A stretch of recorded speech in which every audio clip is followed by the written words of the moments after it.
जम्मू कश्मीर के पहलगाम में 22 अप्रैल 2025 को हुए आतंकी हमले के बाद कई महत्वपूर्ण घटनाक्रम हुए हैं। इस हमले में 26 लोगों की जान चली गई, जिनमें ज्यादातर पर्यटक थे और कई अन्य घायल हुए।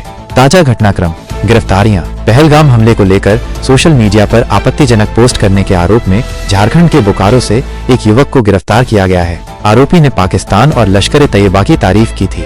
निंदा और संवेदना। प्रधानमंत्री नरेंद्र मोदी ने इस कायराना हरकत की कड़ी निंदा की है और दोषियों को न्याय दिलाने का संकल्प लिया है। गृह मंत्री अमित शाह ने भी श्रीनगर का दौरा किया और घटनास्थल का जायजा लिया। कई देशों के नेताओं ने भी इस हमले की निंदा की है और पीड़ितों के परिवारों के प्रति संवेदना व्यक्त की है।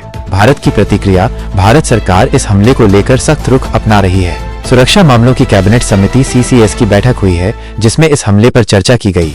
खबरों के अनुसार भारत पाकिस्तान के साथ सिंधु जल संधि पर रोक लगाने जैसे विकल्पों पर विचार कर रहा है। सुरक्षा व्यवस्था। पहलगाम और आसपास के इलाकों में सुरक्षा व्यवस्था कड़ी कर दी गई है। सीमा पर भी निगरानी बढ़ा दी गई है ताकि आतंकियों की घुसपैठ को रोका जा सके। आर्थिक प्रभाव। इस आतंकी हमले का जम्मू कश्मीर के पर्यटन उद्योग पर नकारात्मक प्रभाव पड़ने की आशंका है, जिससे लगभग 21,000 करोड़ रुपए का नुकसान हो सकता है। कई पर्यटकों ने अपनी यात्राएं रद्द कर दी है। जिम्मेदारी। प्रतिबंधित आतंकी संगठन लश्कर तैयबा से जुड़े द रेजिस्टेंस फ्रंट TRF ने इस हमले की जिम्मेदारी ली है।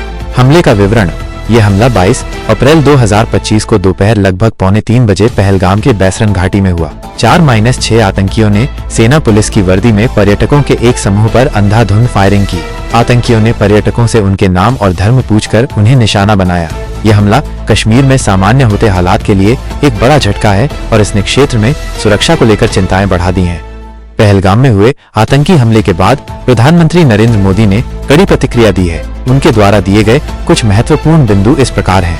कड़ी निंदा। उन्होंने इस कायराना हरकत की कड़ी निंदा की है। उन्होंने कहा कि इस घृणित कार्य के पीछे जो भी हैं, उन्हें बख्शा नहीं जाएगा। न्याय का संकल्प। प्रधानमंत्री ने दोषियों को न्याय दिलाने का संकल्प लिया है। उन्होंने ये सुनिश्चित करने की बात कही कि इस हमले के अपराधियों को सख्त से सख्त सजा दी जाएगी।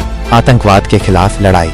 उन्होंने आतंकवाद के खिलाफ भारत की लड़ाई को और मजबूत करने का संकल्प दोहराया। उन्होंने ये स्पष्ट किया कि भारत आतंकवाद के खिलाफ अपनी लड़ाई में पीछे नहीं हटेगा। कार्रवाई के संकेत। खबरों के अनुसार प्रधानमंत्री ने इस हमले के बाद कड़ी कार्रवाई के संकेत दिए हैं। राष्ट्रीय सुरक्षा सलाहकार और रक्षा मंत्री के साथ हुई बैठकों में जवाबी कार्रवाई के विकल्पों पर चर्चा की गई।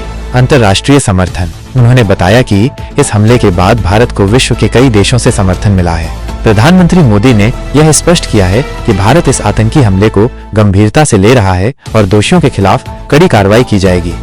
केंद्रीय गृह मंत्री अमित शाह ने कड़ी प्रतिक्रिया दी। उनके द्वारा दिए गए कुछ महत्वपूर्ण बिंदु इस प्रकार हैं। आतंकवाद के खिलाफ दृढ़ संकल्प। उन्होंने स्पष्ट रूप से कहा कि भारत आतंक के आगे नहीं झुकेगा। उन्होंने इस